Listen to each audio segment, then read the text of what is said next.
한국이 떠나자 미국의 심장이 멈췄습니다. 불과 72시간 만에 벌어진 일이었죠. 오스틴의 삼성공장, 쿠퍼티노의 애플라인, 그리고 미국 전역의 협력 공장들까지.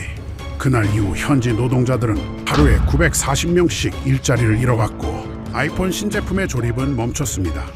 긴급히 소집된 미국 정부의 비상대책회의, 그 자리에 있던 모두가 해답을 알고 있었습니다. 트럼프가 직접 한국에 고개를 숙여야 한다. 하지만 아무도 입 밖으로 꺼내지 못했죠. 국가 비상사태에 돌입한 미국. 도대체 무슨 일이 벌어진 걸까요? 지금 아이폰 생산이 완전 멈췄습니다. 리처드가 제 책상에 브리핑 파일을 던지며 말했습니다. 저는 에단 로웰이라고 합니다. 미국 상무부 첨단산업 분석관으로 16년째 일하고 있죠. 2025년 9월 4일 워싱턴 DC 상무부 6층 회의실. 그날 아침 저는 조지아 단속 보고서를 마무리하고 있었습니다. 불법 체류 한국인 기술자 317명 구금. 트럼프 행정부가 다시 시작한 온쇼어링 절대주의의 첫 성과였어요. 새벽 5시에 시작된 동시다발 단속이었습니다. 애틀랜타, 서베너, 콜럼버스의 중소제조업체 43곳. 완벽한 작전이었죠. 보고서 마지막 페이지에 서명을 하려는 순간이었습니다. 텍사스 긴급 상황입니다. 리처드가 파일을 가리켰습니다. 61세의 베테랑인 그가 긴급이라는 단어를 쓰는 건 드문 일이었어요. 10년 전 인텔을 이끌던 그는 반도체 제조의 모든 것을 알고 있는 사람이었습니다. 파일을 열자 첫 줄이 눈에 들어왔습니다. 삼성 오스틴 파운드리, CIS 라인 수율 92%에서 51%로 급락. 믿기 어려운 숫자였죠. 반도체 공정에서 수율이 하루아침에 절반으로 떨어진다는 건 자동차 공장에서 갑자기 차 절반이 불량품으로 나온다는 것과 같은 말도 안 되는 수치였거든요. 그것도 삼성이라는 이름 앞에서 말입니다. 세계 최고 수준의 기술력을 자랑하는 그들에게서요. 언제부터입니까? 어제 오후부터요. 리처드가 창밖을 바라보며 대답했습니다. 정확히는 9월 3일 오후 2시 47분부터입니다. 그가 태블릿을 꺼내 실시간 그래프를 보여줬어요. 조지아 단속 직후입니다. 조지아와 텍사스. 두 곳은 1500km나 떨어져 있었습니다. 무슨 연관이 있을까 싶었죠. 하지만 리처드의 표정은 심상치 않았습니다. 보고서를 넘기며 데이터를 확인했습니다. 불량률이 12%에서 49 치솟았어요. 불량 이미지 센서가 27,800장. 하루 생산량의 거의 절반이었습니다. 그것도 3층 적층형 CIS, 아이폰 17의 핵심 부품이었어요. 원인은 파악됐습니까? 리처드가 고개를 저었습니다. 그게 문제입니다. 그가 보고서 마지막 페이지를 가리켰어요. 기계는 모두 정상입니다. 그의 손가락이 특정 수치를 짚었습니다. 온도 17도, 습도 45%, 모든 환경 변수가 완벽해요. 하지만 수율은 계속 떨어지고 있었습니다. 실시간 모니터링 데이터가 그걸 보여주고 있었죠. 마지막 줄이 제 시선을 붙잡았습니다. 한국 엔지니어 52명, 9월 4일 새벽 귀국 조치. 52명, 삼성 오스틴 공장 전체 인력 5,300명 중 채 1%도 안 되는 숫자였습니다. 그런데 그들이 떠난 직후 수율이 반토막 났다? 우연의 일치일 겁니다. 기술적 문제겠죠. 저는 아무렇지 않은 척 말했습니다. 하지만 확신은 없었죠. 리처드가 저를 바라봤습니다. 그의 눈빛이 무언가 다른 이야기를 하고 있었어요. 에단, 당신도 알고 있을 겁니다. 그가 천천히 말을 이었습니다. 반도체 공정에 우연은 없다는 거요. 그가 자신의 경험을 들려줬습니다. 인텔에서 일할 때였어요. 리처드가 커피를 한 모금 마시며 말을 이었습니다. 이스라엘 기술자 단 3명이 휴가를 갔는데 수율이 10% 떨어진 적이 있습니다. 그의 목소리가 낮아졌어요. 그들이 돌아오자 즉시 회복됐죠. 그게 가능한 일입니까? 제가 의심스럽게 물었습니다. 반도체는 레시피예요. 리처드가 설명했습니다. 요리와 같습니다. 그가 비유를 들었어요. 같은 재료, 같은 레시피북이 있어도 셰프가 다르면 맛이 달라지는 것처럼요. 창밖으로 워싱턴 기념탑이 보였습니다. 구름 한 점 없는 맑은 하늘이었죠. 하지만 제 머릿속은 점점 흐려지고 있었어요. 불안감이 서서히 밀려왔습니다. 애플 아이폰 17 발표가 닷새 후였습니다. 9월 9일, 전 세계가 주목하는 날이었죠. 북미 생산 첫 모델, 메이드 인 아메리카의 상징. 팀 쿡이 은퇴하기 전 마지막 프로젝트였어요. 그런데 핵심 부품인 이미지 센서 생산이 멈췄다니요. 이 정보를 애플은 알고 있습니까? 제가 물었습니다. 아직입니다. 리처드가 고개를 저었어요. 하지만 곧 알게 될 겁니다. 늦어도 내일 아침까지는요. 저는 조지아 보고서를 다시 펼쳤습니다. 거기엔 제가 직접 작성한 문구가 있었어요. 미국 제조업 르네상스의 첫걸음. 얼마나 자신만만한 표현이었는지요. 현장을 봐야겠습니다. 저는 자리에서 일어났어요. 더 이상 책상에 앉아 있을 수가 없었습니다. 비행기 표는 이미 준비했습니다. 리처드가 자신의 재킷을 집어들었습니다. 오늘 밤 8시 30분 레이건 공항 출발입니다. 복도를 걸으며 저는 조지아 보고서를 다시 떠올렸습니다. 317명의 한국인 기술자들. 그들 대부분은 자동차 부품, 배터리, 전자제품 공장에서 일하던 사람들이었어요. 새벽에 급습당해 그 자리에서 체포됐습니다. 가족과 인사도 못하고 구금됐죠. 큰 파장은 없을 거라고 생각했습니다. 대체 인력이 있으니까요. 하지만 텍사스는 달랐습니다. 삼성, 그것도 애플에 납품하는 핵심 라인. 월 생산 능력 300만 개의 이미지 센서. 아이폰 17의 심장과도 같은 부품이었어요. 이건 단순한 인력 문제가 아니었습니다. 엘리베이터 안에서 리처드가 낮은 목소리로 물었습니다. 에단, 혹시 한국 엔지니어들이 뭘 하는지 알고 있습니까? 설계도 보고, 기계 작동시키고, 뭐 이런 거 하는 거 아닙니까? 저희 대답에 리처드가 희미하게 웃었어요. 그게 전부라면 왜 수율이 반토막 났을까요? 그가 잠시 말을 멈췄다가 이어갔습니다. 그들은 기계의 미세한 떨림을 느낍니다. 그의 목소리가 진지해졌어요. 습도가 0.1%만 변해도 알아차리죠. 리처드가 엘리베이터 버튼을 누르며 말했습니다. 그리고 즉시 보정합니다. 매뉴얼에 없는 방식으로요. 엘리베이터 문이 열렸습니다. 로비에는 여느 때처럼 사람들이 분주히 오가고 있었어요. 상무부 직원들, 로비스트들, 기자들. 아무도 몰랐습니다. 며칠 후 미국 IT 산업이 발칵 뒤집힐 거라는 걸. 주차장으로 향하며 저는 휴대폰을 확인했습니다. 오스틴 공장 실시간 데이터가 계속 업데이트되고 있었어요. 수율은 더 떨어지고 있었습니다. 51%에서 49%로 시간당 불량품이 1200개씩 쏟아지고 있었죠. 이상하네요. 제가 중얼거리듯 말했습니다.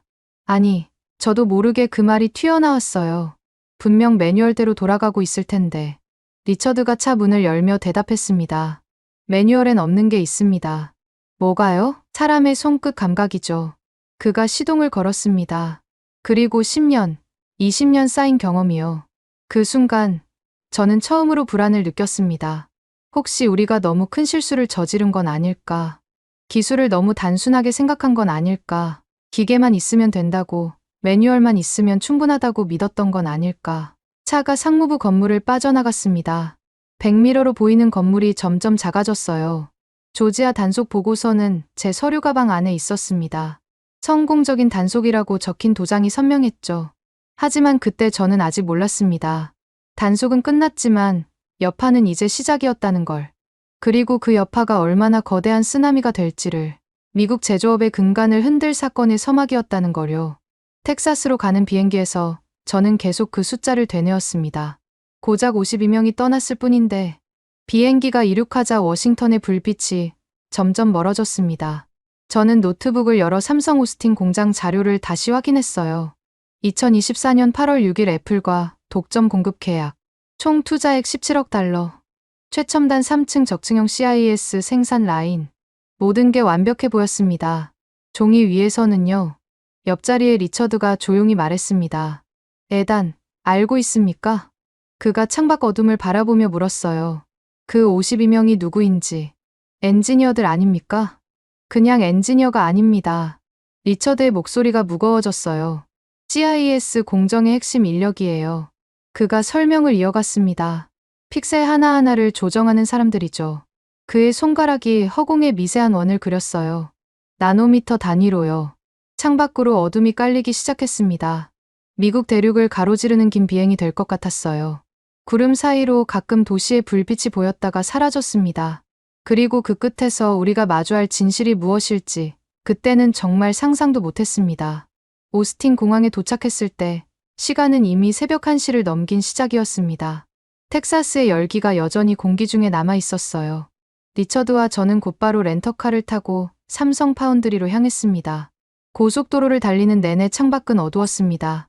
가끔 지나가는 트럭의 헤드라이트만이 어둠을 가르고 있었죠. 리처드는 운전대를 잡고 침묵을 지켰어요. 저는 태블릿으로 실시간 데이터를 계속 확인했습니다. 수율은 더 떨어져 있었어요. 48%. 저기입니다. 리처드가 전방을 가리켰습니다. 거대한 건물이 어둠 속에서 모습을 드러냈어요. 삼성 오스틴 파운드리. 축구장 18개를 합친 크기의 거대한 공장이었습니다. 건물 전체가 환하게 불을 밝히고 있었어요. 24시간 돌아가는 공장답게 말이죠. 정문 경비실에서 신분을 확인받는데 10분이 걸렸습니다. 상무부 신분증을 보여줬지만 경비원은 본사에 다시 확인을 해야 했어요. 뭔가 예민한 분위기였습니다. 조셉 딜런 부사장이 기다리고 있습니다. 경비원이 출입증을 건네며 말했어요. 로비에서 우리를 맞은 건 애플의 조셉 딜런이었습니다. 48세의 부사장, 북미 생산을 총괄하는 인물이었죠. 그의 얼굴은 지쳐 보였어요. 아마 며칠 밤을 새웠을 겁니다. 상황이 심각합니다. 딜런이 인사도 생략한 채 말했어요. 직접 보시는 게 빠를 겁니다. 우리는 곧바로 클린룸으로 향했습니다. 에어샤워를 지나 방진복을 입는 과정이 평소보다 오래 걸렸어요. 손이 떨렸는지 지퍼를 올리는 데만 30초가 걸렸습니다. 뭔가 잘못됐다는 예감이 점점 강해졌어요. 첫 번째 에어락을 통과했습니다. 압력이 귀를 먹먹하게 만들었어요. 두 번째 문이 열리자 거대한 클린룸이 펼쳐졌습니다. 놀라운 광경이었어요. 모든 게 정상으로 보였습니다. 수백 대의 장비들이 일렬로 늘어서 있었고 모니터들은 정상 작동을 알리는 초록불을 깜빡이고 있었죠. 천장에 헤파 필터가 윙윙거리며 공기를 순환시키고 있었어요. 온도계는 정확히 17도를 가리키고 있었습니다. 습도는 45%. 모든 환경 변수가 완벽했어요. 하지만 뭔가 이상했습니다. 소리가 없었어요. 아니, 정확히는 기계 작동음이 없었습니다. 클린룸 특유의 리드미컬한 진동음이 들리지 않았어요. 가까이 다가가자 충격적인 장면을 목격했습니다. 로봇팔들이 멈춰 있었어요. 정확한 위치에 고정된 채 마치 시간이 멈춘 것처럼 웨이퍼를 옮기던 중간 동작 그대로 얼어붙어 있었습니다. 언제부터입니까? 제가 물었어요. 이틀 전부터요. 딜런이 대답했습니다. 정확히는 한국 엔지니어들이 떠난 2시간 후부터입니다. 리처드가 제어 패널로 다가갔어요. 화면을 확인하더니 고개를 갸웃했습니다. 시스템은 정상 작동 중이라고 표시되네요.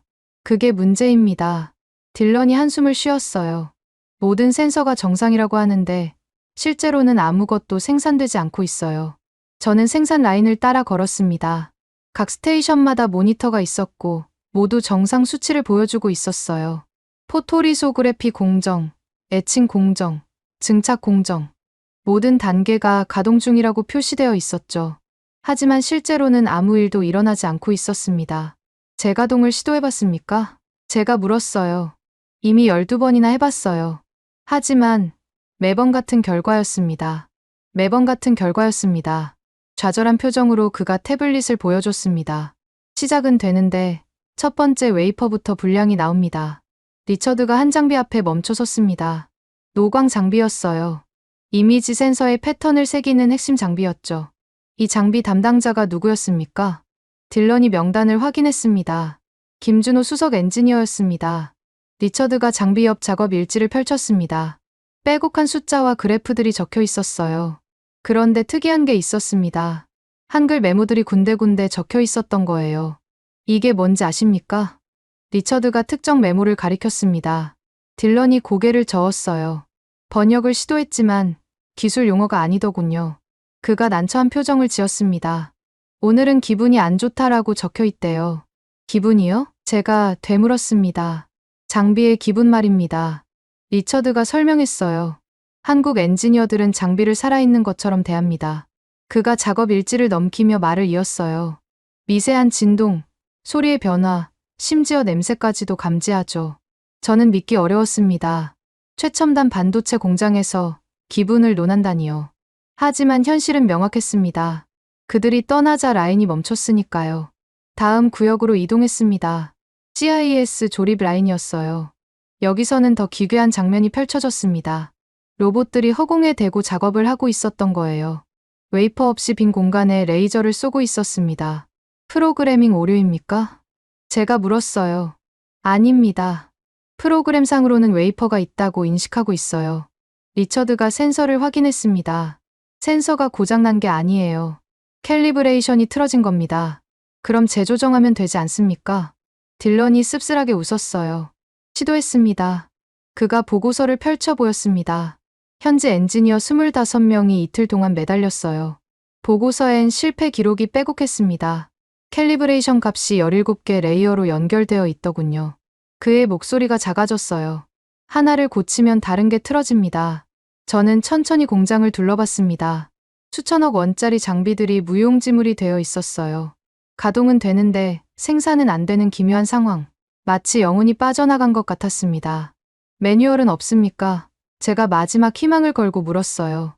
딜런이 두꺼운 바인더를 가져왔습니다. 여기 있습니다. 그가 펼쳐 보였어요. 1300페이지짜리 매뉴얼이에요. 하지만 매뉴얼을 보자 더 절망적이었습니다.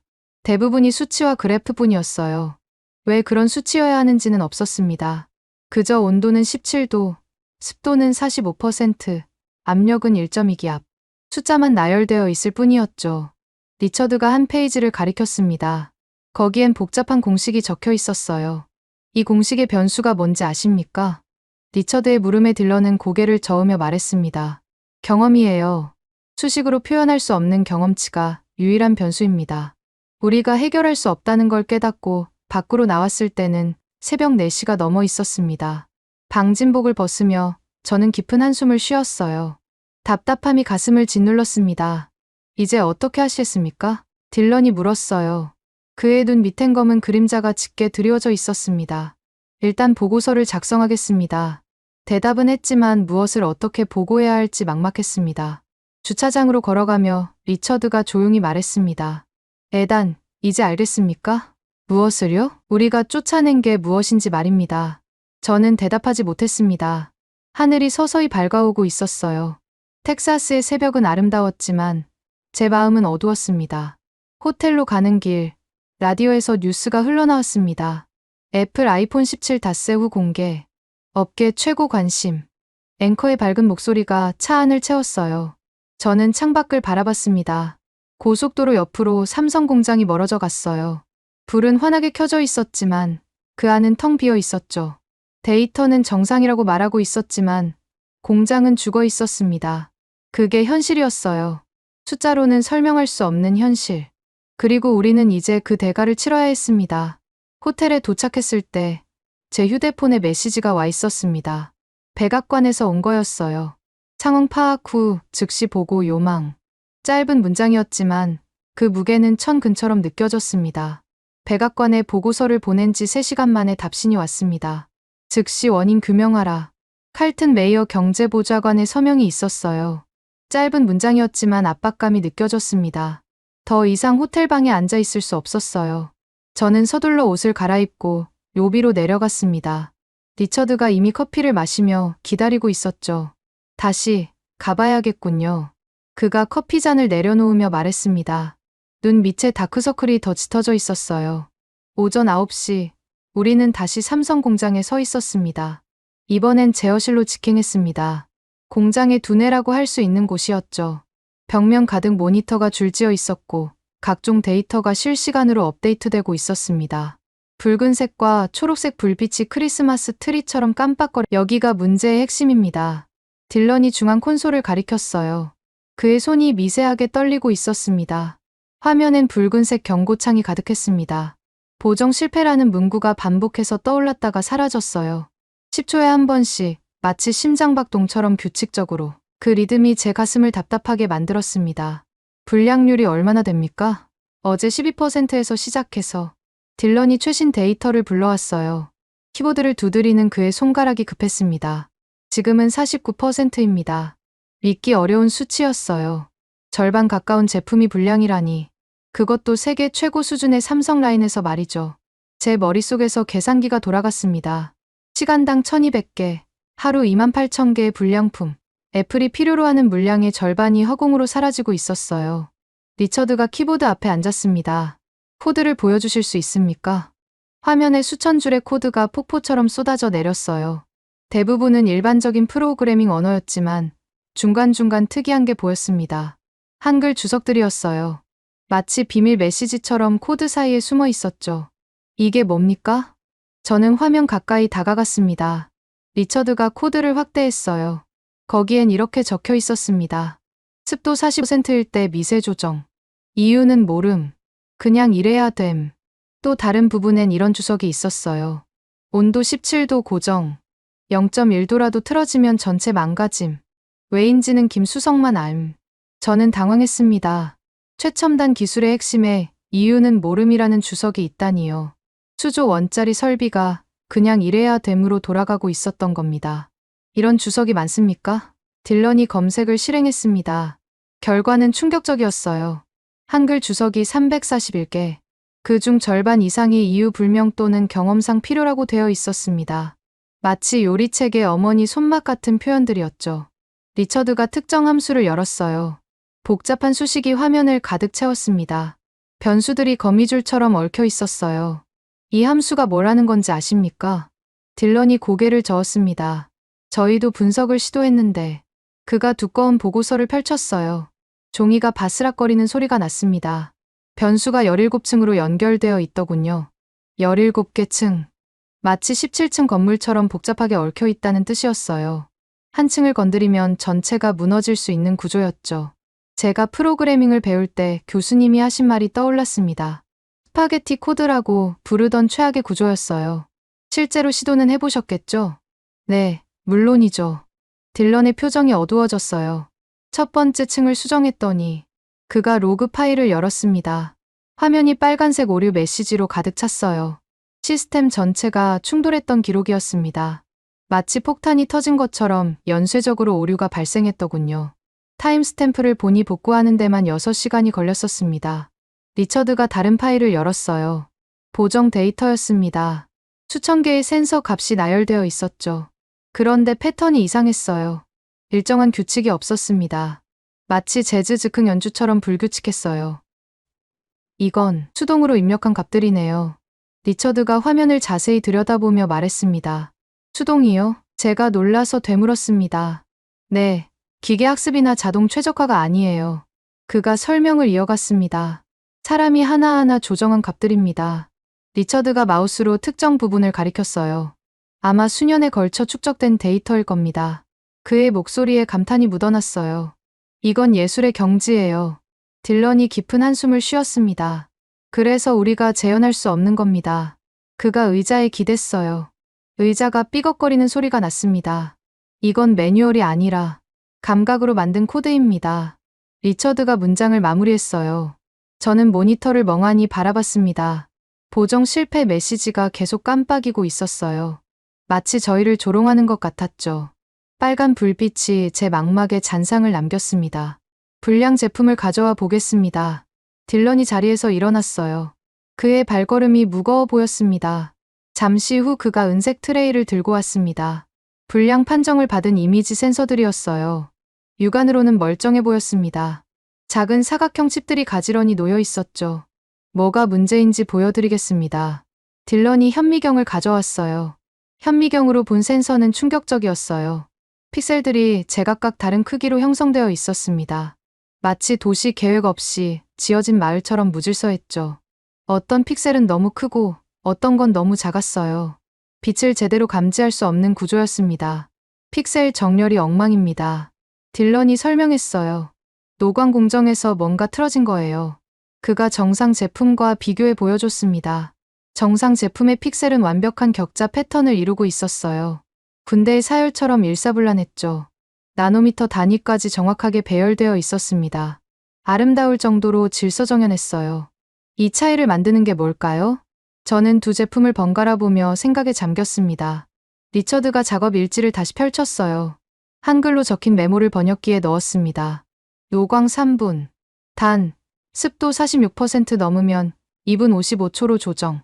온도 16.8도면 3분 5초. 미세 진동 감지되면 중단. 에어컨 바람 방향 주의. 서쪽에서 불면 보정값 0.003 추가. 단순한 숫자가 아니었어요. 상황에 따른 미세한 조정들이었습니다. 기계로는 감지할 수 없는 변화들을 사람이 느끼고 대응했던 거죠. 마치 와인 제조사가 포도의 상태를 보고 발효 시간을 조절하는 것처럼. 27,800장. 딜런이 불량품 수량을 다시 확인했어요. 하루 생산량의 거의 절반입니다. 그의 목소리가 떨렸어요. 이대로라면 아이폰 발표회 수율 92%에서 51%. 그 차이를 만든 건 단 52명의 한국 엔지니어였습니다. 아니, 정확히는 그들의 손끝 감각과 경험이었어요. 기계가 대체할 수 없는 오직 사람만이 가진 능력이었죠. 제어실 모니터에 새로운 경고가 떴습니다. 시스템 치명적 오류. 이번엔 빨간색이 아니라 검은색 배경이었어요. 불길한 느낌이 들었습니다. 이건 또 뭡니까? 딜런의 얼굴이 창백해졌어요. 라인 3번이 완전히 멈췄습니다. 그가 급히 자리에서 일어났습니다. 이건 정말 큰일이에요. 우리는 서둘러 라인 3번으로 향했습니다. 복도를 뛰어가는 발소리가 메아리쳤어요. 가는 길에 알람이 울리기 시작했어요. 귀를 찢을 듯한 경보음이었죠. 붉은 경고등이 복도를 물들였습니다. 라인에 도착했을 때 엔지니어들이 당황한 표정으로 서 있었습니다. 재부팅을 시도했는데 안 됩니다. 한 엔지니어가 소리쳤어요. 그의 이마에 땀이 송글송글 맺혀 있었습니다. 장비 화면엔 한글 에러 메시지가 떠 있었습니다. 치명적 오류. 김준호 수석에게 문의. 김준호. 이틀 전 한국으로 돌아간 바로 그 엔지니어였어요. 15년간 이 라인을 관리했던 사람이었죠. 연락은 해봤습니까? 딜런이 고개를 저었어요. 연락처가 없습니다. 그가 씁쓸하게 웃었습니다. 철수 과정이 너무 급했거든요. 그의 웃음이 곧 사라졌어요. 새벽에 짐도 제대로 못 싸고 떠났다고 들었습니다. 저는 멈춰버린 라인을 바라봤습니다. 수십억 달러짜리 장비가 고철덩어리가 되어 있었어요. 매뉴얼은 있었지만 쓸모없었습니다. 코드는 있었지만 이해할 수 없었고요. 마치 악보는 있지만 연주자가 없는 오케스트라 같았어요. 리처드가 조용히 말했습니다. 이제 알겠습니까? 에단? 저는 고개를 끄덕였습니다. 이건 매뉴얼이 아니라 감각으로 만든 코드였습니다. 그리고 그 감각을 가진 사람들을 우리가 쫓아냈던 거예요. 돌이킬 수 없는 실수였죠. 돌이킬 수 없다는 생각이 제 머리를 떠나지 않았습니다. 오스틴에서 캘리포니아로 가는 비행기 안내내 그 생각뿐이었어요. 창밖으로 구름이 흘러가는 걸 보면서도 멈춰버린 공장 라인의 모습이 눈앞에 아른거렸습니다. 9월 8일 애플 아이폰 17 발표 하루 전날이었죠. 쿠퍼티노 애플 본사에 도착한 건 오후 2시였습니다. 거대한 원형 건물이 캘리포니아의 햇살을 받아 반짝이고 있었어요. 애플파크, 세계에서 가장 혁신적인 회사의 심장부였죠. 하지만 그 안은 전쟁터나 다름없었습니다. 품질관리실로 들어서자 분위기가 심상치 않았어요. 엔지니어들이 모니터 앞에 빼곡히 모여 있었고 누군가는 큰 소리로 전화 통화를 하고 있었습니다. 벽면의 대형 스크린에는 붉은색 차트가 가득했어요. 불량률 그래프가 천장을 향해 치솟고 있었습니다. 에단, 이쪽입니다. 조셉 딜런이 손짓했습니다. 그의 셔츠는 구겨져 있었고 넥타이는 느슨하게 풀려 있었어요. 평소의 완벽주의자답지 않은 모습이었죠. 중앙 테이블 위에는 아이폰 17 시제품들이 놓여 있었습니다. 은색, 검은색, 보라색, 그리고 새로 추가된 선색 골드. 겉보기엔 완벽해 보였어요. 하지만 딜런이 하나를 집어들며 카메라 앱을 실행했습니다. 그가 화면을 제게 보여주며 셔터를 눌렀어요. 결과는 처참했습니다. 초점이 전혀 맞지 않았어요. 가까운 물체를 찍을 때는 흐릿했고 먼 곳은 아예 뭉개져 보였습니다. $1,300짜리 최고급 스마트폰이 10년 전 싸구려 폰만도 못한 사진을 찍고 있었죠. 불량률이 얼마나 됩니까? 31%입니다. 딜런이 두꺼운 보고서를 펼쳤어요. 세 대 중 한 대꼴로 카메라가 제대로 작동하지 않아요. 믿기 어려운 수치였습니다. 애플이 허용하는 불량률은 0.1% 이하였거든요. 31%는 재앙 수준이었죠. 원인이 뭡니까? 리처드가 시제품을 들어 살펴보며 물었어요. 딜런이 한 엔지니어를 불렀습니다. 마크, 설명해 주세요. 젊은 엔지니어가 노트북을 들고 왔어요. 화면엔 복잡한 그래프와 수식이 가득했습니다. OIS 캘리브레이션이 문제입니다. 마크가 설명을 시작했어요. 광학식 손떨림 보정 시스템이요. OIS, 최신 스마트폰 카메라의 핵심 기술이었습니다. 손이 떨려도 선명한 사진을 찍을 수 있게 해주는 기술이죠. 특히 야간 촬영이나 동영상 촬영에선 필수였어요. 센서는 정상인데 보정 알고리즘이 작동을 안 합니다. 마크가 코드를 보여줬어요. 여기 한글로 된 메모들이 있는데 이게 핵심인 것 같습니다. 화면엔 한글 주석이 빼곡했어요. 삼성 전용 보정값, 김준호 팀장 커스텀 알고리즘, 픽셀 피치 자동 조정 같은 내용들이었습니다. 우리가 읽을 수 없는 비밀 레시피였죠. 이게 뭔가요? 저는 화면에 가까이 다가갔습니다. 한국식 알고리즘입니다.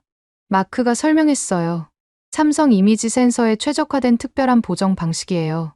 그가 다른 파일을 열었습니다. 일반적인 서구 방식과 완전히 달라요. 코드를 보니 정말 독특했습니다. 직선적이지 않고 곡선적이었고 단계적이지 않고 통합적이었어요. 마치 동양화와 서양화의 차이 같았죠. 이걸 우리 방식으로 바꿔봤습니까? 일주일 내내 시도했어요. 마크가 실패한 시도들을 보여줬습니다. 표준 알고리즘을 적용하니 더 나빠졌습니다. 그가 테스트 결과를 펼쳤어요. 불량률이 49%까지 올라갔어요. 저는 깊은 한숨을 쉬었습니다. 삼성 오스틴의 센서와 애플의 카메라 시스템, 그 둘을 연결하는 건 한국 엔지니어들의 노하우였던 겁니다. 다른 대안은 없습니까? 리처드가 물었어요. 딜런이 고개를 저었습니다. 손이 센서로 교체하려면 최소 6개월이 걸립니다. 그가 시계를 확인했어요. 내일 아침 10시가 발표인데 말이죠. 품질실 한쪽에서 누군가 소리쳤습니다. 또 실패했어요. 우리가 돌아보니 한 엔지니어가 모니터를 두 손으로 감싸 쥐고 있었습니다. OIS 캘리브레이션 로봇이 붉은 불을 깜빡이고 있었어요. 실패를 알리는 신호였죠. 딜런이 지친 목소리로 물었습니다. 몇 번째입니까? 23번째요. 엔지니어가 대답했습니다. 같은 오류가 반복됩니다. 저는 로봇 앞으로 다가갔습니다. 독일제 정밀 기계였어요. 나노미터 단위로 렌즈를 조정할 수 있는 최첨단 장비였죠. 하지만 한국식 알고리즘 없이는 무용지물이었습니다. 이 로봇을 누가 세팅했습니까? 삼성 엔지니어들이었습니다. 딜런이 설치 기록을 보여줬어요. 2달 전에 와서 일주일 동안 조정했죠. 2달 전, 7월이었습니다. 한국 기술자들이 아직 미국에 있을 때였어요. 그들이 세심하게 조정한 시스템이었는데 이제 주인 없는 기계가 되어버린 겁니다. 연락해 볼 수는 없습니까? 제가 마지막 희망을 걸고 물었어요. 딜런이 씁쓸한 표정으로 휴대폰을 꺼내 보였습니다. 통화 기록이 길게 나열되어 있었어요. 시도했어요. 수십 번이나. 그가 한숨을 쉬었습니다. 겨우 한 명과 통화했는데 곤란한 입장이라고 하더군요. 그의 목소리가 작아졌어요. 강제 추방된 사람들이 미국 기업을 돕기는 어렵다고. 당연한 일이었습니다. 우리가 그들을 새벽에 급습해서 쫓아냈는데 이제 와서 도움을 요청한다니. 염치 없는 일이었죠. 품질 벽면의 시계가 오후 6시를 가리켰습니다. 발표까지 16시간 남았어요. 팀 쿡의 은퇴 전 마지막 발표. 전 세계가 주목하는 행사였죠. 취소할 수도 없고 딜런이 창밖을 바라보며 중얼거렸습니다. 연기는 어떻습니까? 절대 불가능합니다. 그가 단호하게 고개를 저었어요. 이미 전 세계 매체에 공지가 나갔어요. 딜런이 태블릿으로 뉴스를 보여줬습니다. 연기 발표만으로도 주가가 20%는 떨어질 겁니다. 저는 테이블 위에 시제품을 다시 집어들었습니다. 카메라를 실행하고 창밖 풍경을 찍어봤어요. 역시나 흐릿했습니다. 생산량은 확보됐습니까? 리처드가 현실적인 문제를 물었어요. 38% 감소했습니다. 딜런이 재고 현황을 보여줬어요. 정상 제품만 따지면 예상 수요의 3분의 1도 안 됩니다. 저는 머릿속으로 빠르게 계산했습니다. 사전 예약 첫날에만 수백만 대가 팔릴 텐데 재고는 형편없이 부족했어요. 품질도 문제지만 수량도 문제였습니다. 이대로 발표하면. 제가 말을 꺼냈다가 멈췄어요. 재앙이죠. 딜런이 제 말을 마무리했습니다. 애플 역사상 최악의 날이 될 겁니다. 품질실이 갑자기 조용해졌습니다. 모두가 같은 생각을 하고 있었어요. 내일 발표회가 어떻게 될지, 전 세계의 기대와 달리 처참한 결과가 나올 거라는 걸. 리처드가 조용히 말했습니다. 문제는 기계가 아니었네요. 저는 고개를 끄덕였습니다. 그의 말이 맞았어요. 문제는 기계가 아니라 사람의 부재였습니다. 기술이 아니라 기술을 다루는 손길의 부재였죠. 우리가 쫓아낸 건 사람이 아니라 노하우였던 겁니다. 창밖으로 해가 지고 있었습니다. 캘리포니아의 석양이 애플파크를 황금빛으로 물들였어요. 아름다운 풍경이었지만 우리 마음은 먹구름처럼 어두웠습니다. 발표는 내일이었습니다. 해결책은 아무것도 없었지만 말이죠. 9월 9일 아침 6시, 밤새 뒤척이다 결국 포기하고 호텔 방에서 일어났습니다. 창밖으로 쿠퍼티노의 새벽이 밝아오고 있었죠. 4시간 후면 전 세계가 주목하는 발표가 시작될 것이었습니다. 오늘이 어떤 날이 될지 이미 예감하고 있었어요. 리처드와 함께 애플파크로 향했어요. 도로엔 이미 취재진들의 차량이 줄지어 있었습니다. CNN, BBC, 블룸버그, 월스트리트 저널. 세계 각국의 미디어가 모여들고 있었죠. 일본 NHK, 독일 도이체벨레, 한국 방송사들도 보였어요. 마치 올림픽 개막식 같은 분위기였습니다. 스티브 잡스 극장 앞은 이미 인파로 가득했습니다. 1000명이 넘는 초청객들이 입장을 기다리고 있었어요. 개발자들, 투자자들, 인플루언서들 모두 흥분한 표정이었어요. 셀카를 찍고 라이브 방송을 하고 모든 사람이 애플의 신제품에 대한 기대감을 전 세계에 공유하고 있었습니다. 무대 뒤에서 벌어지고 있는 재앙을 꿈에도 모른 채 말이죠. 저와 리처드는 품질관리실로 직행했습니다. 발표를 보러 온 게 아니었으니까요. 우리의 임무는 실시간으로 생산 상황을 모니터링하는 것이었습니다. 백악관에 즉각 보고하기 위해서였죠. 품질실에 들어서자 이상한 광경이 펼쳐졌어요. 한쪽 벽면엔 발표의 생중계 화면이 떠 있었고 반대편엔 생산라인 모니터가 있었습니다. 축제와 재앙이 한 공간에 공존하고 있었죠. 마치 타이타니코의 무도회장과 기관실 같았어요. 딜런이 우리를 맞으며 최신 보고서를 건넸습니다. 최악입니다. 어젯밤에 라인 5번도 멈췄어요. 그의 눈은 충혈되어 있었고 손은 미세하게 떨리고 있었습니다. 보고서를 펼쳐보니 충격적인 숫자들이 나열되어 있었습니다. 생산량 38% 감소, 불량률 49%, 예상 리드타임 6주에서 8주, OEM 협력사 17곳 납품 중단.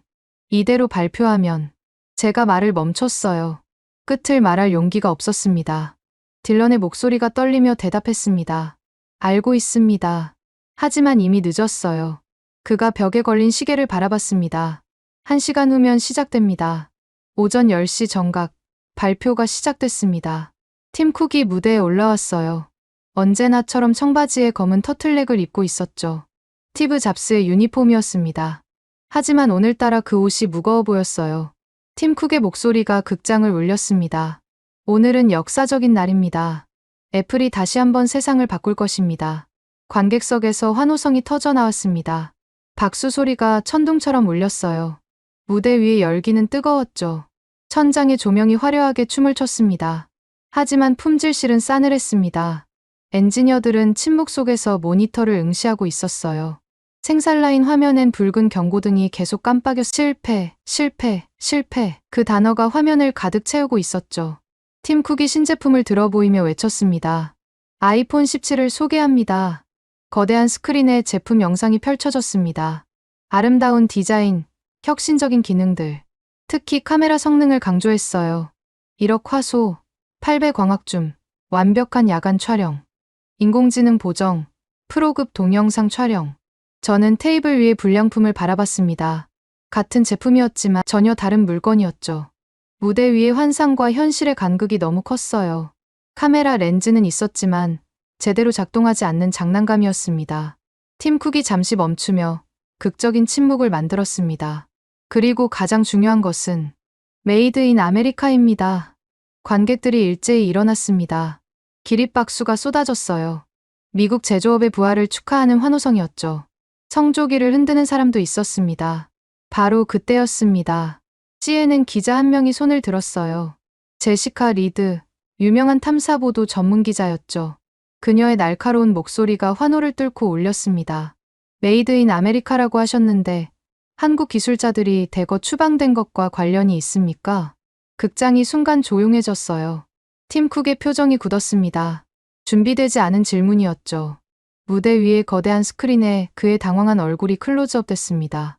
팀 쿡이 조심스럽게 대답했어요. 우리는 미국의 기술력을 믿습니다. 애플과 미국 제조업은 충분히 혁신적입니다. 하지만 기자는 멈추지 않았습니다. 그녀가 태블릿을 들어보이며 추궁했어요. 그런데 왜 생산이 지연되고 있습니까? 내부 소식통에 따르면 불량률이 40%가 넘는다는데요. 팀 쿡의 미소가 사라졌습니다. 잠시 침묵이 흘렀어요. 극장 전체가 숨을 죽였죠. 카메라 셔터음만이 침묵을 깨뜨렸습니다. 그가 어렵게 대답했습니다. 일시적인 조정 과정입니다. 곧 해결될 것입니다. 품질실에서 한 엔지니어가 말했어요. 일시적이라니. 영구적일 텐데. 발표는 계속됐지만 분위기는 완전히 달라졌습니다. 의구심이 극장을 채우기 시작했어요.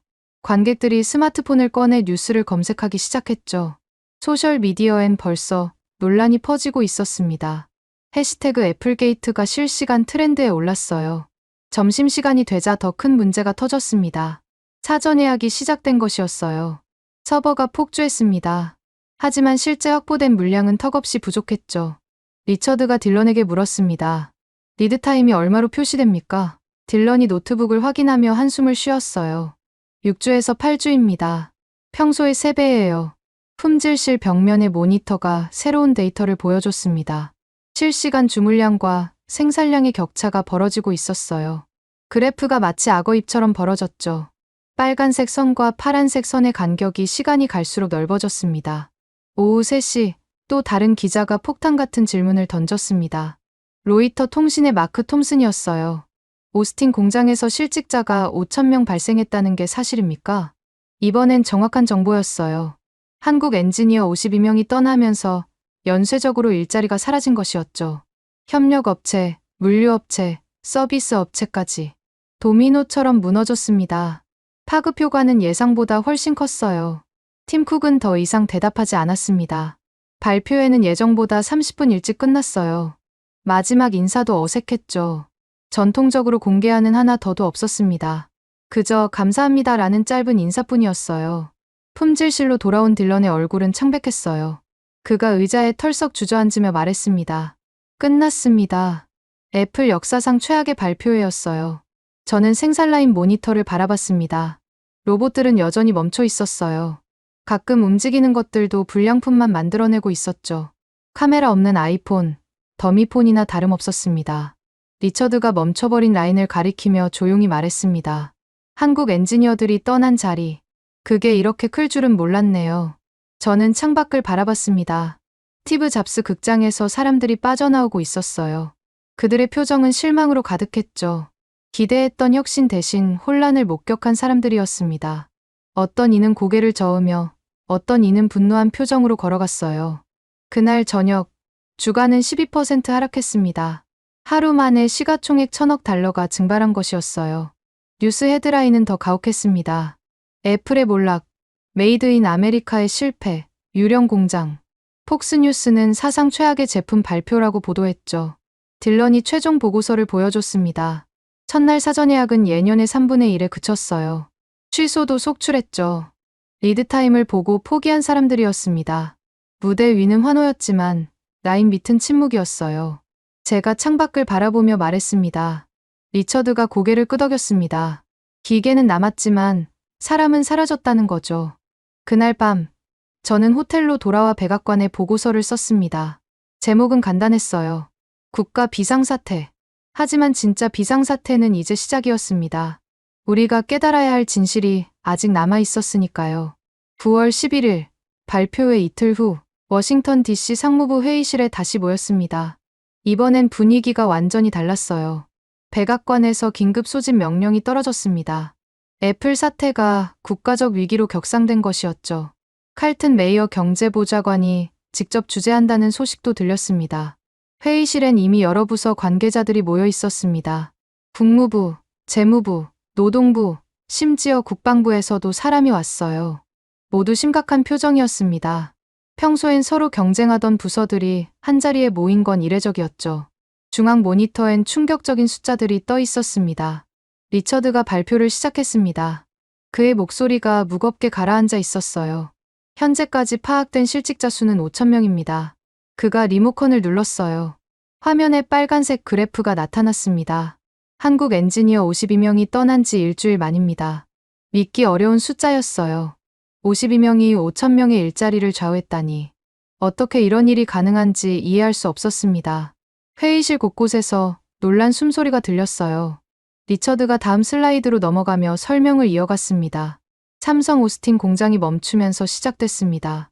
협력업체 17곳이 납품을 중단했고 그들의 하청업체까지 연쇄 타격을 받았죠. 그의 레이저 포인터가 화면을 가로질렀습니다. 화면엔 복잡한 네트워크 다이어그램이 펼쳐졌습니다. 삼성을 중심으로 거미줄처럼 연결된 수백 개의 회사들. 붉은색으로 표시된 곳이 타격을 받은 기업들이었어요. 거의 절반이 빨갛게 물들어 있었습니다. 마치 바이러스가 퍼진 것처럼 보였죠. 이게 전부가 아닙니다. 리처드가 다음 자료를 보여줬어요.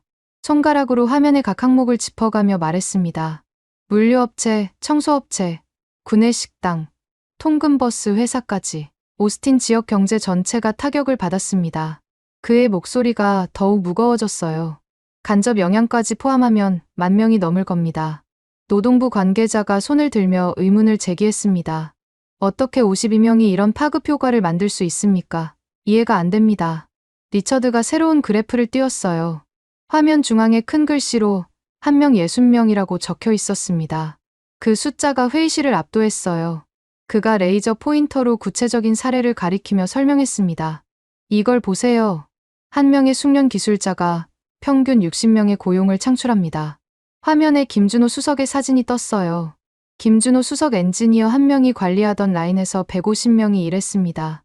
그가 떠나자 라인이 멈췄고 150명이 할 일을 잃었죠. 저는 충격을 받았어요.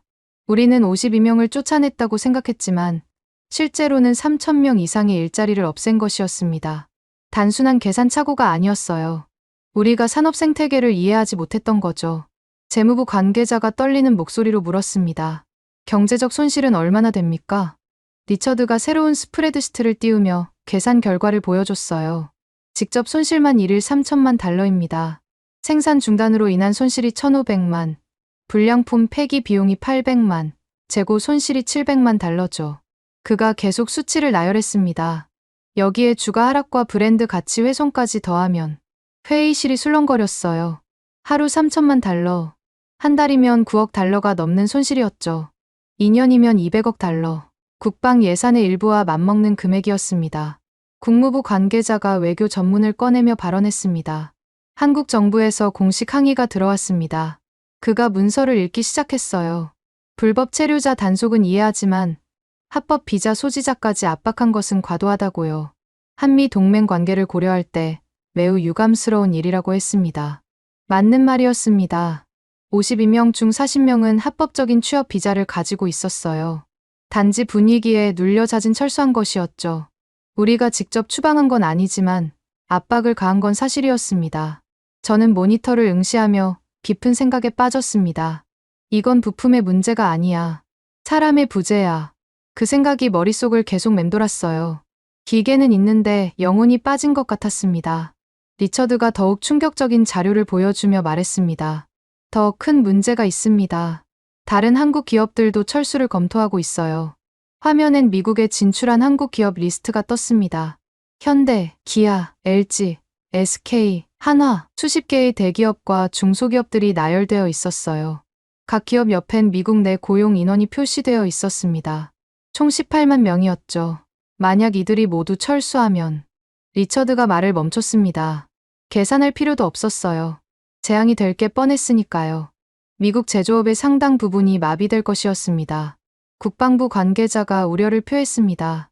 하나의 방산 부문도 영향을 받습니까? 그들이 미군에 납품하는 부품들이 있는데. 리처드가 고개를 끄덕였어요. 네, 한화는 이미 신규 계약을 보류했습니다. 회의실에 무거운 침묵이 흘렀습니다. 모두가 같은 생각을 하고 있었어요. 우리가 무슨 실수를 저지른 건지, 단순한 이민 단속이 어떻게 이런 연쇄 반응을 일으킨 건지. 제가 침묵을 깨며 입을 열었습니다. 제가 오스틴과 쿠퍼티노에서 본 건 충격적이었습니다. 모든 시선이 제게 집중됐어요. 기계는 완벽했습니다. 매뉴얼도 있었고 코드도 있었어요. 최첨단 장비들이 즐비했죠. 저는 잠시 숨을 고르고 말을 이어갔습니다. 하지만 작동하지 않았습니다. 마치 악보는 있는데 연주자가 없는 오케스트라 같았어요. 제 목소리가 회의실에 울렸습니다. 한국 엔지니어들이 가진 건 매뉴얼에 없는 것이었어요. 국무부 관계자가 몸을 앞으로 기울이며 물었습니다. 무엇이었습니까? 기억입니다. 10년, 20년 동안 축적된 그들의 경험과 감각이요. 저는 구체적인 예를 들며 설명을 이어갔습니다. 습도가 1% 변할 때 어떻게 대응하는지, 기계가 내는 미세한 소리로 문제를 파악하는 법, 온도 변화에 따른 미세 조정 노하우, 이런 건 문서로 전달할 수 없는 것들이었어요. 리처드가 제 말을 받아 추가 설명을 했습니다. 그들은 기계와 대화할 수 있었습니다. 그가 오스틴 공장의 작업 일지를 화면에 띄웠어요. 한글로 적힌 메모들을 보면 기계를 생명체처럼 대했어요. 오늘 기분이 안 좋다, 예민해졌다 같은 표현들이 있었죠. 재무부 관계자가 깊은 한숨을 쉬며 물었습니다. 그럼 이제 어떻게 해야 합니까? 해결책이 있습니까? 저는 모니터의 그래프를 다시 봤습니다. 1명, 60명. 단순한 숫자가 아니었어요. 한 사람의 기술과 경험이 60명을 먹여 살린다는 의미였죠. 그리고 우리는 그런 사람들을 쫓아냈습니다. 인정해야 합니다. 제가 단호하게 말했어요. 기술은 자본이 아니라 사람의 기억입니다. 우리는 기계만 보고 사람을 보지 못했어요. 칼튼 메이어 보좌관이 처음으로 입을 열었습니다. 그는 회의 내내 침묵하고 있었는데 이제야 말했어요. 그럼 관세를 낮춰야 한다는 겁니까? 그들에게 양보하자는 거요? 양보가 아닙니다. 제가 그의 눈을 똑바로 보며 대답했어요. 현실을 인정하는 겁니다. 기술 독립은 기계를 사는 게 아니라 사람을 키우는 거예요. 회의실이 다시 조용해졌어요. 창밖으로 워싱턴의 오후 햇살이 비치고 있었지만 실내는 어두웠습니다. 먼지가 햇살 속에서 춤추고 있었어요. 마치 우리의 헛된 계획들이 부서지는 것 같았죠. 리처드가 최종 슬라이드를 보여줬습니다. 현재 상황을 요약하면 이렇습니다. 화면에 한 문장이 크게 떴어요. 기계는 남았지만 사람은 사라졌다. 그 문장이 모든 것을 설명했습니다. 우리가 가진 건 껍데기뿐이었어요. 최첨단 장비, 거대한 공장, 완벽한 시설. 하지만 그것들을 움직일 영혼이 없었죠. 수조 달러짜리 고철덩어리들이었습니다. 노동부 관계자가 희망을 찾으려는 듯 물었습니다. 복구 가능합니까? 새로운 인력을 교육하면 되지 않습니까? 리처드가 고개를 저으며 현실적인 답을 했어요. 시간이 필요합니다. 새로운 인력을 교육하는데 최소 2년은 걸릴 겁니다. 그가 잠시 멈췄다가 덧붙였습니다. 그것도 한국 기술자들이 도와준다는 전제하에요. 그들 없이는 5년이 걸릴지도 모릅니다. 하지만 모두가 알고 있었습니다. 그들이 돌아올 리 없다는 걸. 우리가 그들을 내쫓았는데 이제 와서 도움을 요청할 수는 없었어요. 자존심의 문제가 아니라 신뢰의 문제였죠. 회의가 끝날 무렵 한 가지가 분명해졌습니다. 우리는 기술의 본질을 오해했던 거예요. 기술은 도면이나 코드가 아니라 사람의 손끝에 있었습니다. 그리고 우리는 그 손들을 잘라버렸던 것이었죠. 이제 대가를 치를 시간이었습니다. 9월 15일 백악관 루즈벨트룸. 미국 최고 권력의 심장부에서 긴급 전략회의가 소집됐습니다. 이번엔 대통령 직속 회의였어요. 칼튼 메이어 경제보좌관이 주재했고 각 부처 장관들이 참석했습니다. 그리고 이례적으로 외국 외교관도 초청됐죠. 한국 대사관의 김나연 경제공사였습니다. 회의실은 무거운 긴장감으로 가득했어요. 100여 년의 역사를 간직한 마호가니 테이블 위엔 수십 개의 파일이 놓여 있었고 벽면 스크린엔 실시간 경제 지표가 떠 있었습니다. 다우존스는 3일 연속 하락세였고 나스닥은 더 심했어요.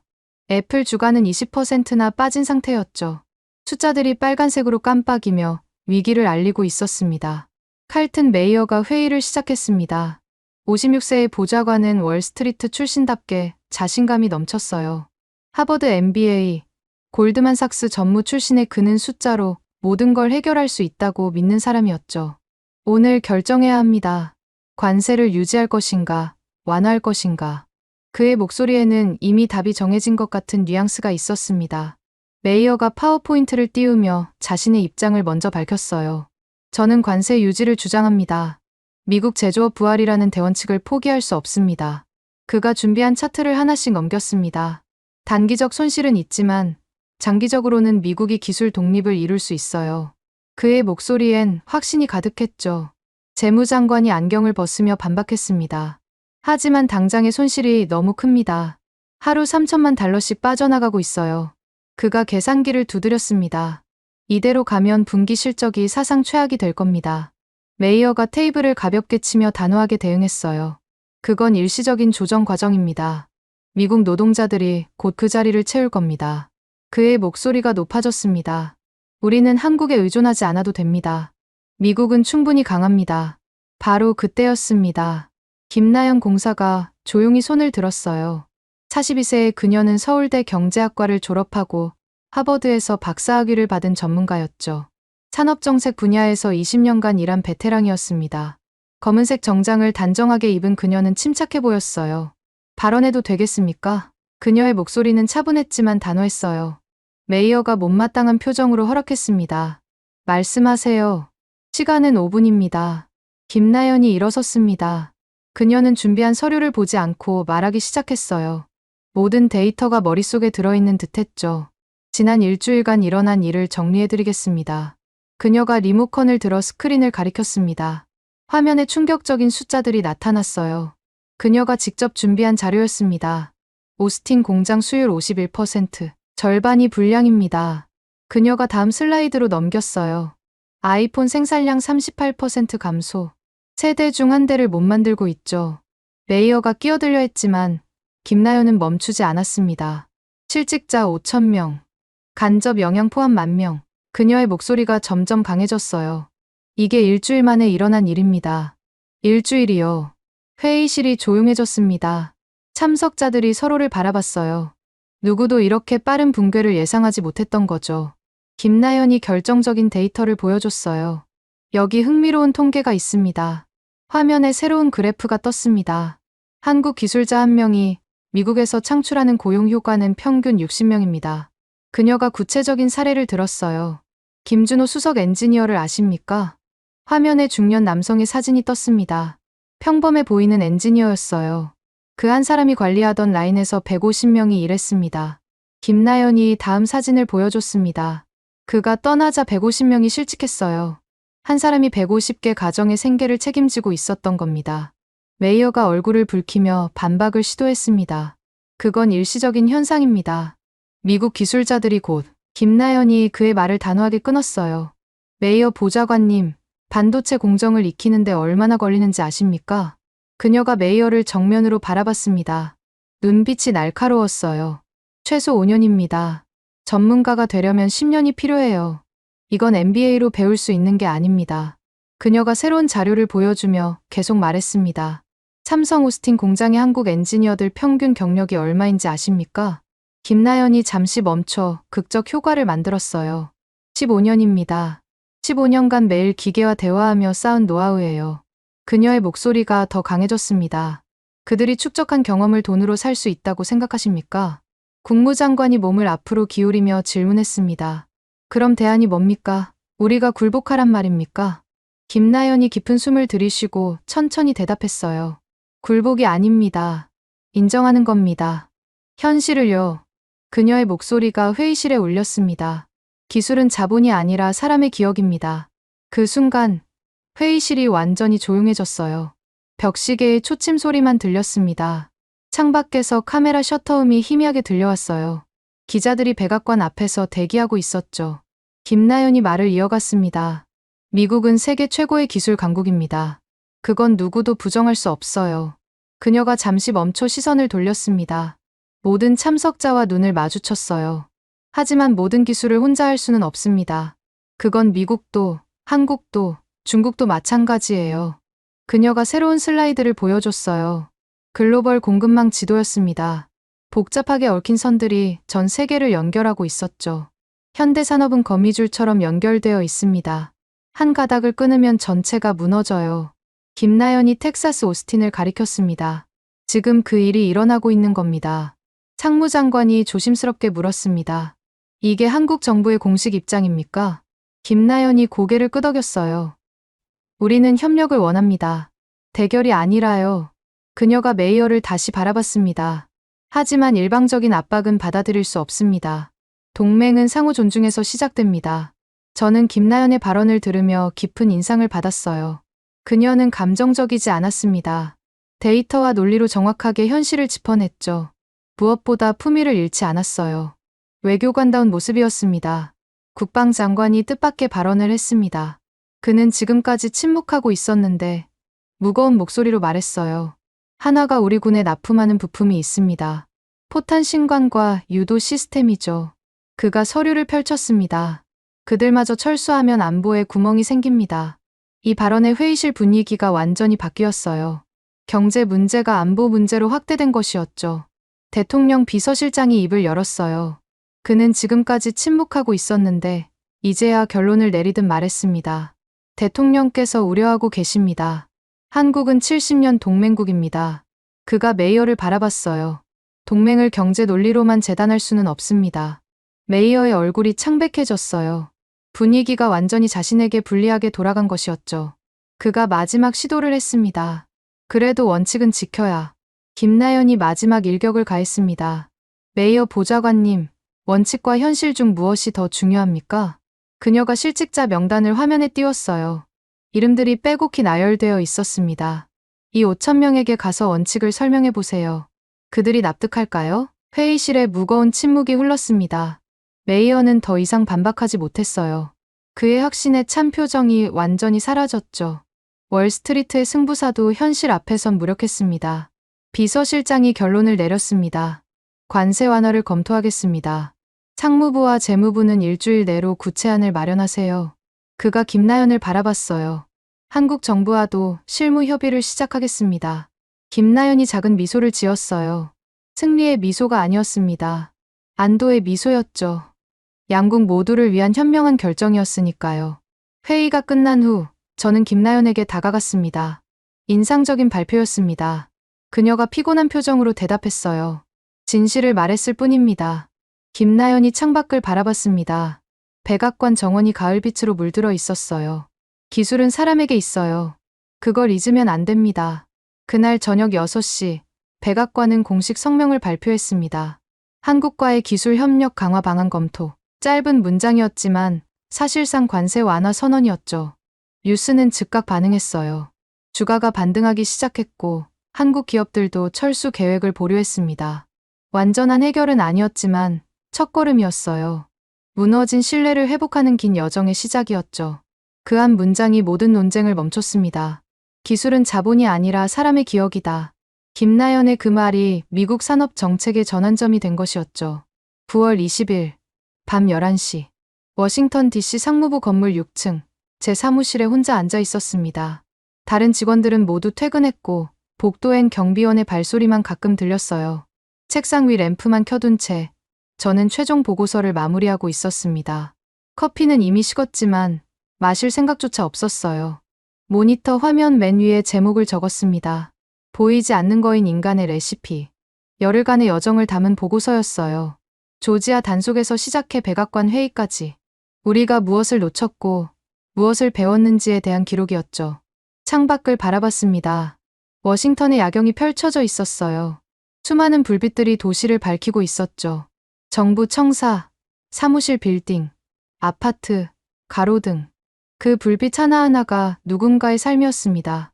누군가의 노동이었고 누군가의 꿈이었어요. 문득 궁금해졌어요. 저 불빛 중 얼마나 많은 것이 한국 기술과 연결되어 있을까? 스마트폰의 화면, 컴퓨터의 메모리, 자동차의 배터리. 우리가 당연하게 여기는 것들 속에 그들의 손길이 얼마나 스며 있을까요? 보고서를 다시 읽기 시작했습니다. 첫 장엔 숫자들이 나열되어 있었어요. 한국 기술자 52명의 철수, 5,000명의 실직, 하루 3천만 달러의 손실, 애플 주가 20% 하락. 하지만 이제 저는 알고 있었습니다. 이 숫자들이 전부가 아니라는 거요. 진짜 이야기는 숫자 너머에 있었어요.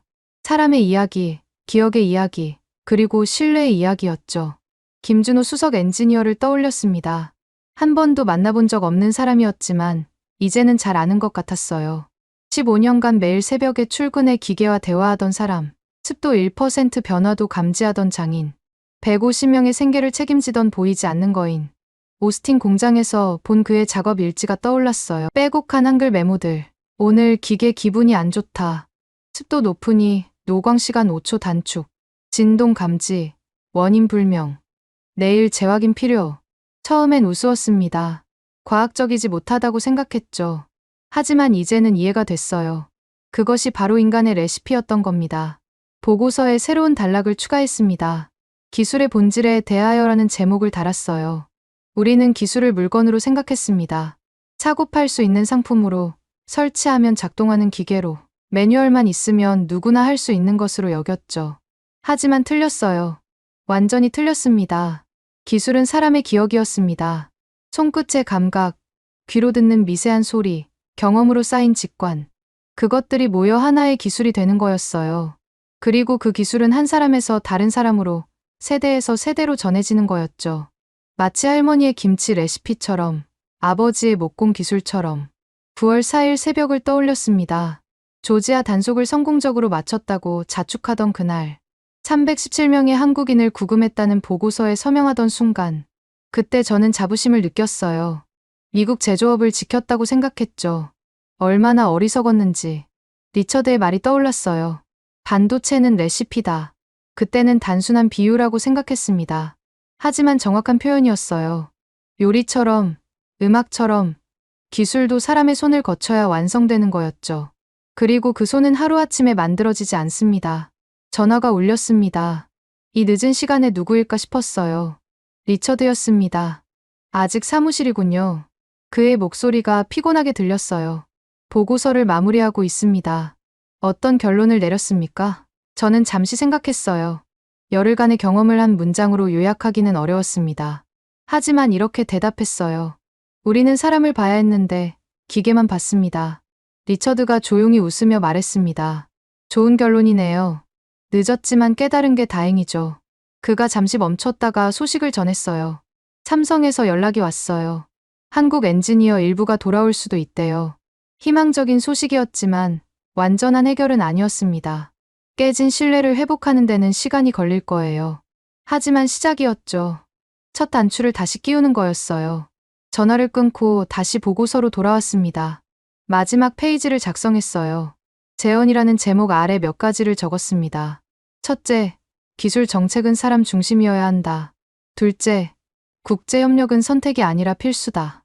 셋째, 보이지 않는 가치를 인정해야 한다.